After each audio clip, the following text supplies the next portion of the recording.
Hello नमस्कार आदाब में भी सोचो ईरान में बमबारी के बावजूद वहां की हवा दिल्ली मुंबई से साफ कैसे है और ट्रंप अब पूरी दुनिया के सामने गिड़गिड़ाने पर मजबूर हो गए हैं। आज की 20 बड़ी खबरों में होगा महा खुलासा, जहां अमेरिका अब भारत की रॉ और आरएसएस पर बैन लगाने की बात कर रहा है। जंग के तीसरे हफ्ते में एंट्री होते ही डोनाल्ड ट्रंप बुरी तरह फंस चुके हैं दोस्तों। पहले बड़ी बड़ी बातें कर रहे थे, लेकिन अब न्यूयॉर्क टाइम कह रहा है कि ट्रंप अपने ही सहयोगियों खासकर सऊदी अरब के प्रिंस मोहम्मद बिन सलमान के दबाव में है।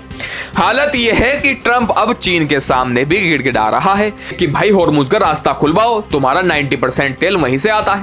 जब एक रिपोर्टर ने गल्फ में 5000 नौसैनिक भेजने पर सवाल पूछा तो ट्रंप बदतमीजी पर उतर आए दोस्तों और उसे बकवास व्यक्ति कह दिया। Sir, you talked about selling oil futures. 5,000 Marines and sailors. Can you say why you're Very obnoxious person. Go ahead, what were you going to say? Trump कह रहे हैं कि वो ईरान से बात कर रहे हैं, लेकिन ईरान डील के लिए तैयार नहीं है। सीधी बात है, ट्रंप ने आग तो लगा दी, अब बुझानी नहीं आ रही है। ईरान के सुप्रीम लीडर मोज्तबा खामनेई को लेकर बड़ी खबर आ रही है। कुवैती अखबार का दावा है कि मोज्तबा इजराइल हमले में घायल होने के बाद इलाज के लिए रूस चले गए हैं, जहां पुतिन खुद उनकी मेजबानी कर रहे हैं। इसी बीच जंग की क्रूरता देखिए। ईरान के खोमनी शहर में एक लड़कों के स्कूल शाहिद खोमनेई पर हवाई हमला हुआ है, जिसमें कई बच्चों की मौत की खबर है। हमदान प्रांत में पुलिस मुख्यालय को भी उड़ा दिया गया है। जंग अब सेनाओं से निकलकर मासूमों और इमारतों तक पहुंच गई है दोस्तों। भारत के लिए एक बहुत ही चौंकाने वाली अपडेट आई है। अमेरिकी कमीशन ने अपनी रिपोर्ट में ट्रंप प्रशासन से मांग की है कि भारत की खुफिया एजेंसी रॉ और आरएसएस पर प्रतिबंध लगाया जाए। यही नहीं, उन्होंने अमेरिका से भारत को हथियारों की बिक्री रोकने की भी सिफारिश की है दोस्तों। ये वही अमेरिका है जो हमें अपना रणनीतिक साझेदार कहता है। दूसरी तरफ इलाहाबाद हाईकोर्ट ने यूपी सरकार को आईना दिखाते हुए पूछा, जब आप हिंदुओं को घर में पूजा करने से नहीं रोकते हैं तो निजी संपत्ति पर नमाज पढ़ने पर पाबंदी क्यों?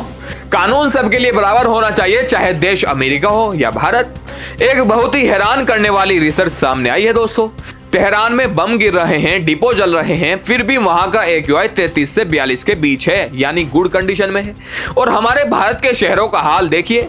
दिल्ली, मुंबई, हैदराबाद में बिना किसी जंग के प्रदूषण का लेवल तेहरान से 4 गुना ज्यादा है, यानी वहां बमबारी हो रही है और हम यहां सांस लेने के लिए तरस रहे हैं। ट्रंप अब दादागिरी पर उतर आए हैं दोस्तों। उन्होंने नाटो के देशों को धमकी दी है कि ईरान के खिलाफ हमारा साथ दो, वरना अंजाम भुगतने के लिए तैयार रहो।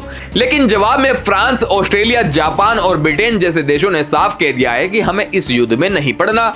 इजराइल कह रहा है कि उसके पास कम से कम 3 हफ्ते का और वॉर प्लान तैयार है। ट्रंप अकेले पड़ते जा रहे हैं और उनका वॉर रूम अब एक लॉनली रूम बनता जा रहा है।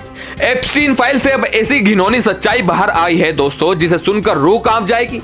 दावा किया जा रहा है कि एप्स्टीन बच्चों के दांत निकलवा देता था ताकि वो उसे काट ना सके। इस शैतानियत के खिलाफ दुनिया में गुस्सा बढ़ रहा है। वहीं अमेरिका और इजराइल अब ईरान के यूरेनियम भंडार पर कब्जे के लिए दुनिया के सबसे बड़े स्पेशल फोर्स ऑपरेशन की तैयारी कर रहे हैं। ईरान भी चुप नहीं है दोस्तों। उसने चीन से 1000 सुसाइड प्लेन यानी घातक ड्रोन खरीदे हैं। बदले में चीन को सस्ता तेल मिलेगा। ये जंग अब परमाणु मोड़ ले रही है। यूएई के पास भारतीय जहाज जाग लाड़की पर तेल भरते वक्त हमला हुआ है, जिसका वीडियो सोशल मीडिया पर वायरल हो रहा है। मिडिल ईस्ट में फंसे हमारे लोगों की सुरक्षा अब बड़े खतरे में है दोस्तों। अमेरिका में भी अब लोग जाग रहे हैं। वो कह रहे हैं कि ट्रंप अपने क्राइम छुपाने के लिए टैक्स पेयर्स के खरबों डॉलर इस बेवकूफी भरी जंग में झोंक रहे हैं। God, it's so unbelievably narcissistic that after the genocide committed by Israel in Gaza, after dragging us into war against Iran, after the complete destruction of oil infrastructure in the Middle East, which means we're going to be suffering from the economic pain of all this. Bomb Iran पर गिर रहे हैं, लेकिन मंदी और महंगाई की चोट पूरी दुनिया महसूस कर रही है। गजब का दौर है। ट्रंप साहब को रॉ और आरएसएस से खतरा दिख रहा है, लेकिन अपने घर में जलती आग नहीं दिख रही। चीन 1000 मौत के विमान ईरान भेज रहा है। तेहरान की हवा बमों के बीच भी साफ है और हम यहाँ विकास के नाम पर जहर फांक रहे हैं। ये जंग किसी की जीत के लिए नहीं है, बल्कि कुछ लोगों के ईगो और तिजोरी भरने के लिए लड़ी जा रही है।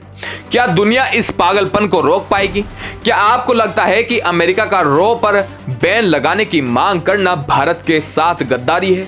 और क्या नेतन्याहू वाकई गायब हो चुके हैं? अपनी राय कमेंट्स में जरूर दें। जल्दी लौटूंगा बड़ी बड़ी अपडेट्स के साथ, छोटी छोटी वीडियो के साथ, ताकि आप बोर भी ना हो। जय हिंद।